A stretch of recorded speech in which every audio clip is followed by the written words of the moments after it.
Programa Novo Alvorecer, trazendo boas novas para você. Uma realização Assembleia de Deus de Caratinga. Meus irmãos, que a graça e a paz de Cristo esteja com você mais uma vez.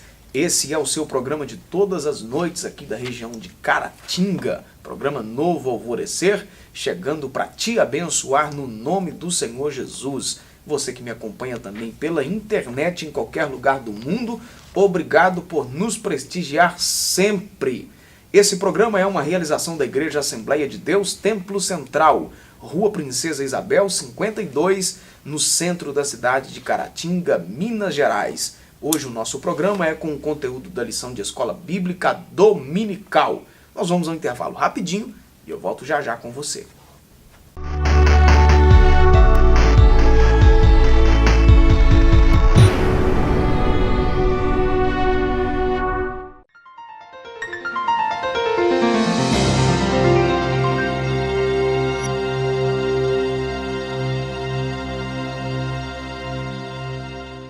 Continuando o programa Novo Alvorecer de hoje, comigo aqui no estúdio o irmão Joás. Bem-vindo, Joás, Deus te abençoe poderosamente.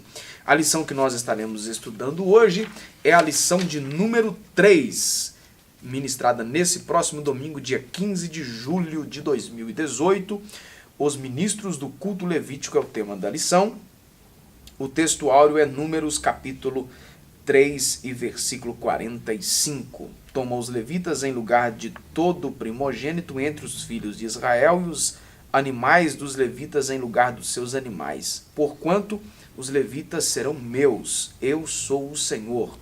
Verdade prática diz que o chamamento divino exige de cada um de nós amor, excelência e dedicação integral ao Senhor da Seara.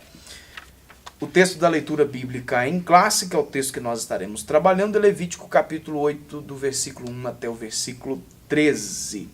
Ok? Vamos lá então, Joás. Vamos lá. Nós estaremos estudando na lição de hoje a respeito do chamado dos filhos de Levi para o ministério sacerdotal. Aí, entre as perguntas que nós estaremos respondendo aqui no decorrer do programa, quem eram os levitas e por que a sua chamada foi necessária. Aí veremos dentro disso aí o exercício da função. Aí o autor diz aqui na introdução que nesse sentido atuamos como nação santa, profética e sacerdotal, proclamando o evangelho e intercedendo tanto pelos crentes quanto pelos que ainda não creem. Aí dando a perspectiva aqui do chamado dos levitas no Antigo Testamento e agora atualizando aí para o nosso tempo, que temos também um chamado para pregar.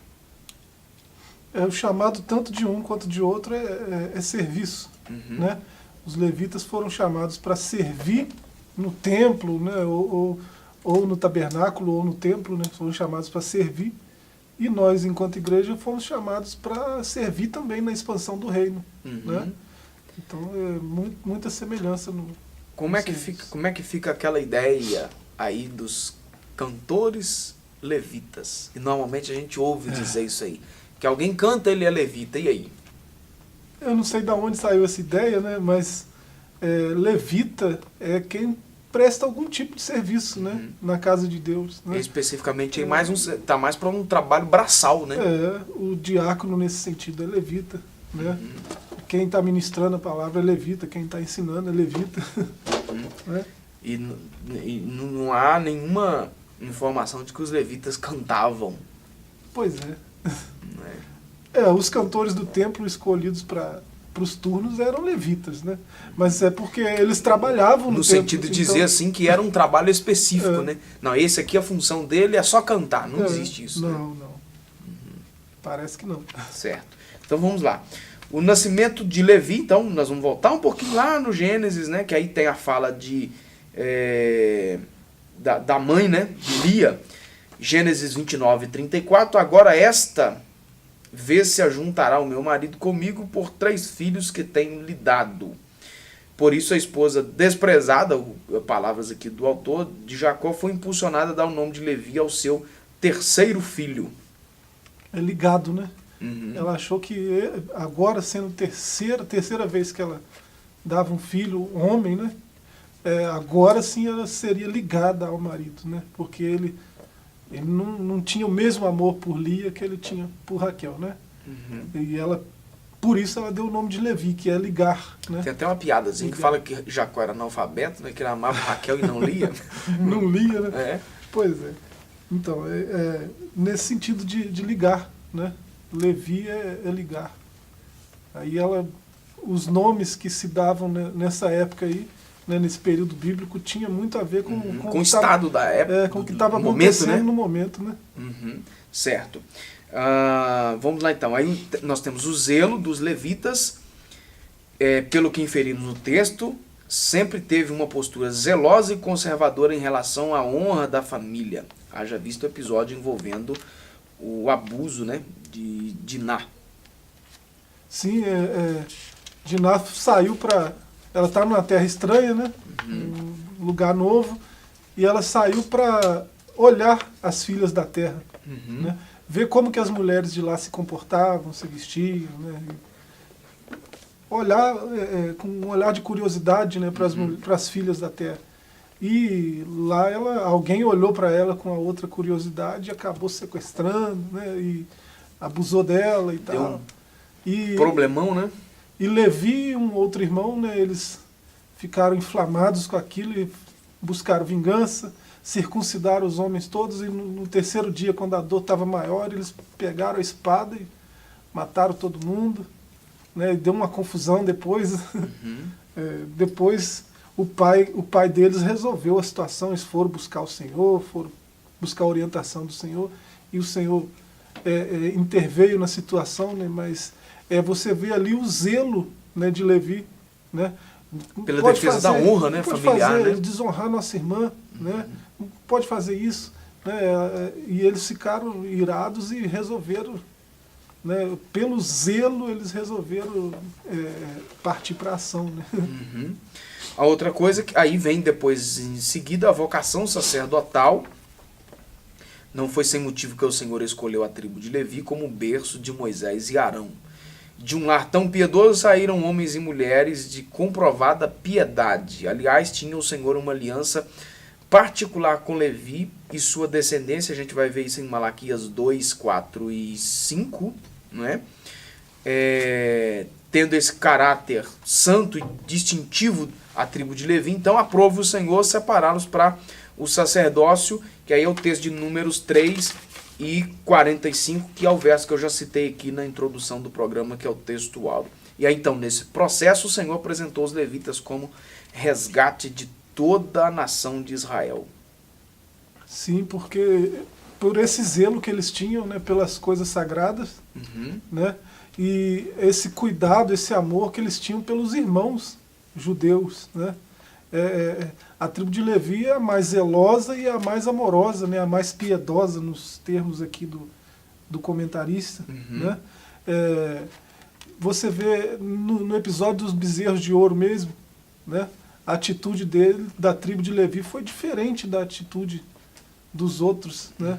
Levi não se dobrou ao bezerro de ouro. Né? Levi guardou o zelo ao Senhor, guardou a integridade. Né? E por isso Deus os vocacionou para o ministério, para o serviço. Né? Você vê só ali no deserto, você vê um legislador, né, Moisés, você vê um sacerdote, seu irmão Arão, né? E você vê uma profetisa, sua irmã Miriam, né? Todos levitas. Né? Deus levantou eles com força, né, para o ministério. Ou seja, como o comentarista utiliza aí, como resgate mesmo da nação, né? Isso. Agora, interessante que quando vai partir para o nascimento de Jesus, aí já foge a rotina normal, né? Não é mais Levi, né? Não é mais da tribo de Levi. Inclusive, esse texto de Malaquias 2 eu achei interessante. No decorrer desse texto aí, ele vai dizer que Levi chegou a converter muitos ao Senhor. Já pensou? No meio dos irmãos tinha gente desviada, e ele trouxe de volta para a presença do Senhor, para perto do Senhor, né, para o centro da vontade do Senhor. Né? Então essa tribo cumpriu um papel importante, né, na história de Israel. Então a gente vai dar uma pausa aqui no programa Novo Alvorecer e a gente volta já.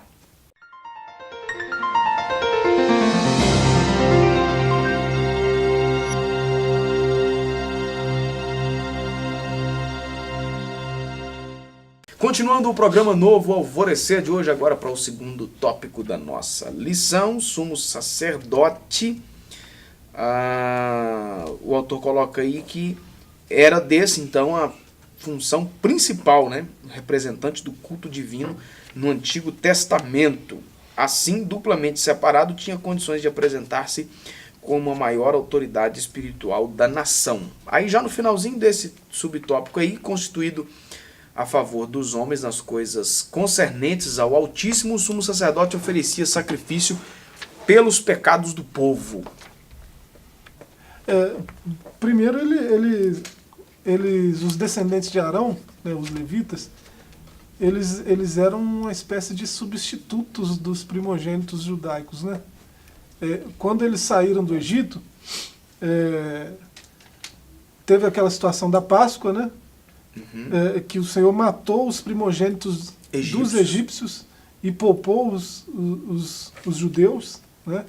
E o Senhor falou que todo primogênito era dele, naquela situação da substituição do cordeiro, aquela coisa toda.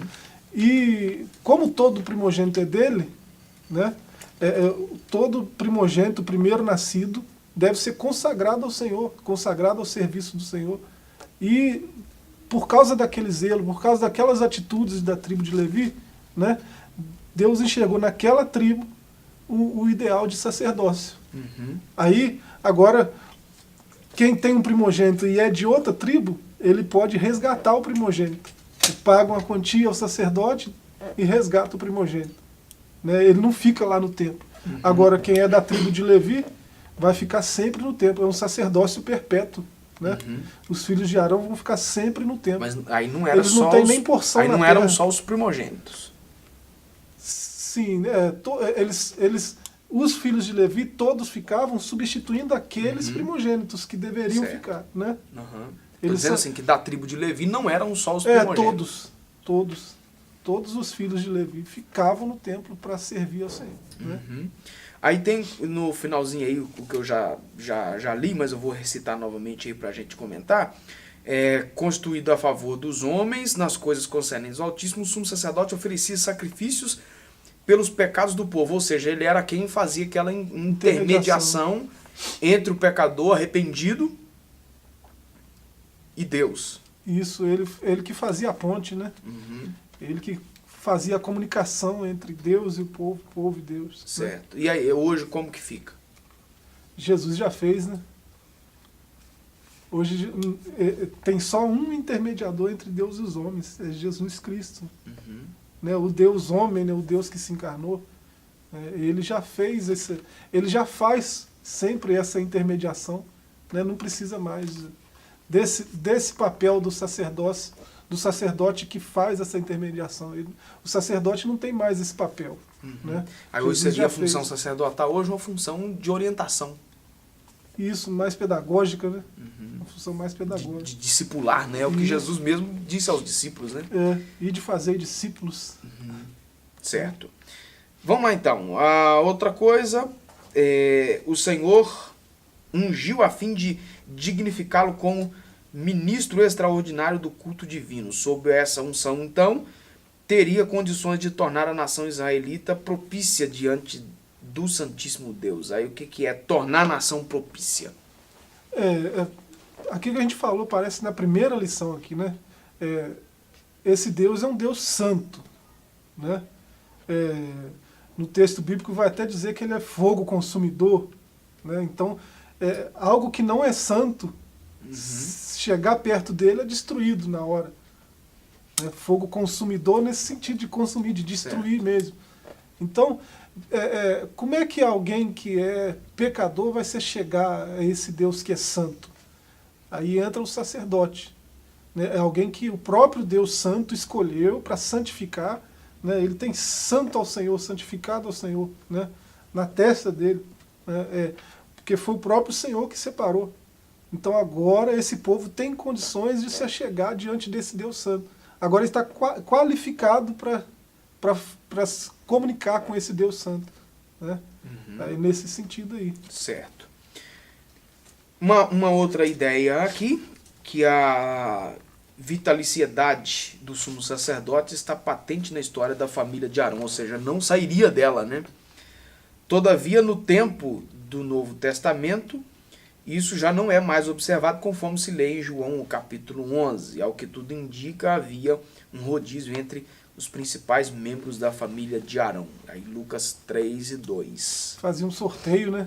Parece que nessa época aí existia um sorteio para o serviço, né? De acordo com o que indica esse capítulo 11 aí. Né?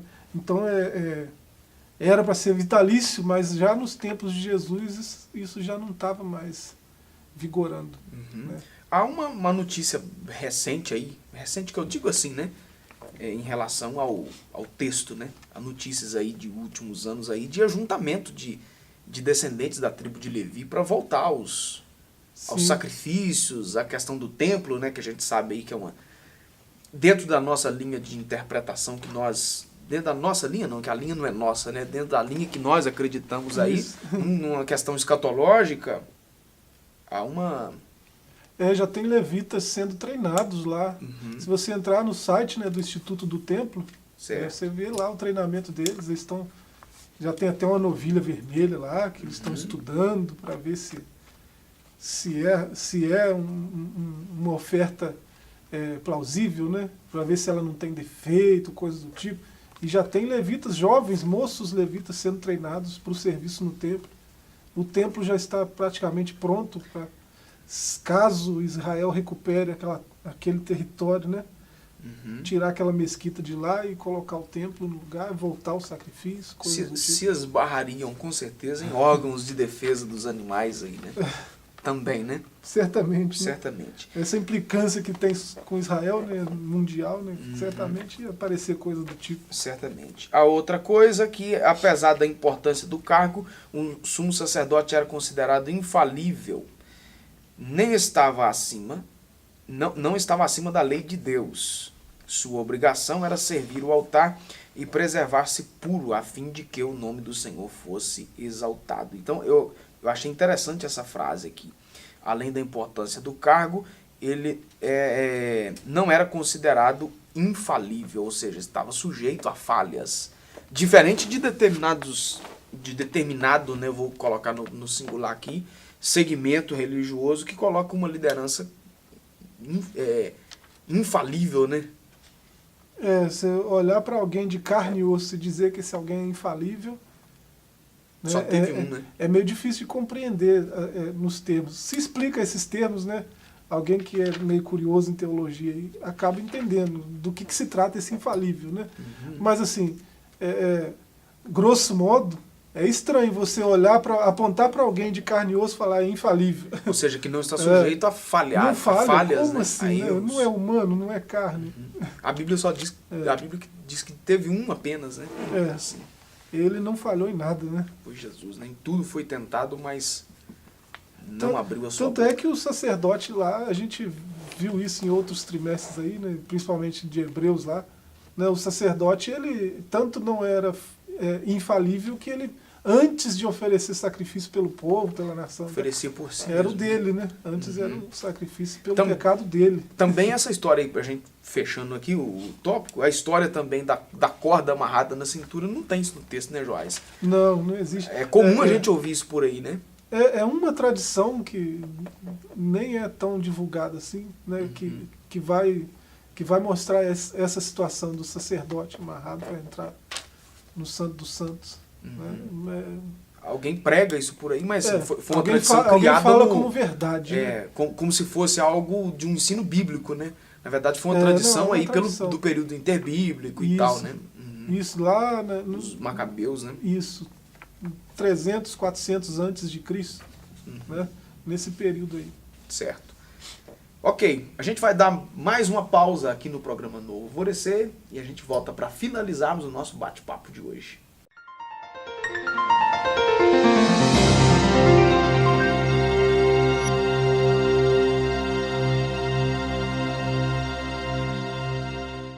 Continuando o programa Novo Alvorecer, agora para o terceiro tópico da nossa lição, o sumo sacerdote, aliás, esse é o assunto do segundo, né? Os direitos e deveres dos levitas é o último agora aí, a gente falou dos sacerdotes, e agora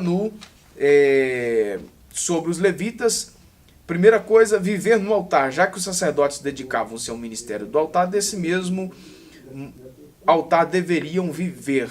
Portanto, não tinham eles o direito a qualquer herança territorial entre os seus irmãos, porque a sua herança e porção era o Senhor. Eles não têm herança na terra, né? O trabalho deles é exclusivo no santuário, né? Exclusivo para o Senhor. Uhum. Então eles devem viver do que é oferecido lá no santuário. Eles devem viver do altar, né? Igual está aí. Uhum. Né? O que é levado ao altar, eles entregam ao Senhor e uma parte é deles. Eles podem se alimentar daquela gordura, daquele cordeiro, daquilo que está lá, daqueles cereais. Uhum. Isso aqui rebate o pensamento de algumas pessoas, né, Joás? Algumas ideias dizer aí... que o sacerdote não faz nada, né? Então... Não, mas não só nesse sentido aí, mas chega a ser umas ideias assim, quase insanas de alguém que rebate, por exemplo, o sacerdote de viver do altar.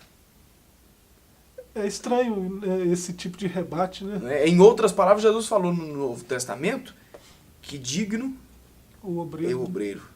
né? Quem trabalha merece recompensa, né? Qualquer um que trabalha, o apóstolo vai falar do boi, né? Paulo vai falar, é Paulo que fala, né? Para você, ele cita uma lei, né? Uhum. Dizendo que não se pode atar o boi enquanto ele está trabalhando, né?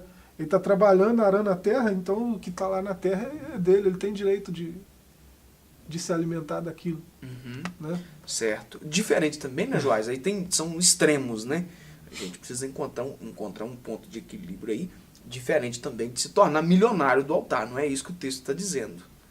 Né? Coisas do tipo 50, 60 salários para uma pessoa. Existem esses extremos, né? Existe gente que pensa que o sacerdote não faz nada, não sabe nem o que está dizendo, né, esse tipo de gente, né? Que a gente convive, você é pastor, eu sou filho de pastor, né? A gente sabe o trabalho que é ser pastor, né? Eu não sou pastor, mas eu sei o trabalho que é. Né? Eu sempre vi desde criança meu pai envolvido, né, correndo para lá e para cá. É uma correria só, né? O pastor ele tem que dar conta de muita coisa sozinho, né? E dizer que uma pessoa não merece uma recompensa desse trabalho todo, ainda em vida, né, pelo menos, é complicado. Agora também, um pastor que faz o mesmo trabalho que outros pastores, que tem a mesma carga que outros pastores e recebe salários absurdos, também parece inadequado, né? Certo. Outra coisa que é santificar-se ao Senhor, em virtude do seu ofício, o sacerdote deveria erguer-se em Israel como referência de santidade e pureza. O sumo sacerdote, por exemplo, tinha que ostentar uma faixa de ouro em sua mitra, na qual estava escrito, você até citou isso aí, santidade ao Senhor, conforme Êxodo 28 e 36. Isso aí era um testemunho para quem está de fora olhando, né? Mas é algo para ele também, né?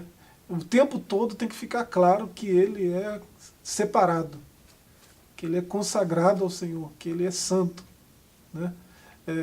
Ele não deve se esquecer disso e quem está em volta dele tem que se lembrar disso, né? Por isso a faixa lá, santo ao Senhor, né? Para quem está em volta não se esquecer de que ali vai um homem consagrado, um homem separado para o ministério, né? E isso deve servir de lembrança para ele também, que ele vai vestir isso aí, né? Eu tenho que andar diferente, porque eu sou consagrado. É uma referência, né? Ele tá carregando o ofício, né, do Senhor, ele está carregando o nome do Senhor no ofício dele, então ele tem que ser diferente. Ou seja, um representante de Deus, né? Então as pessoas ao olharem têm que ver uma diferença. E por fim, tornar-se uma referência espiritual e moral, né? O sacerdote tinha a obrigação de ser uma referência moral, espiritual e ética para os filhos de Israel.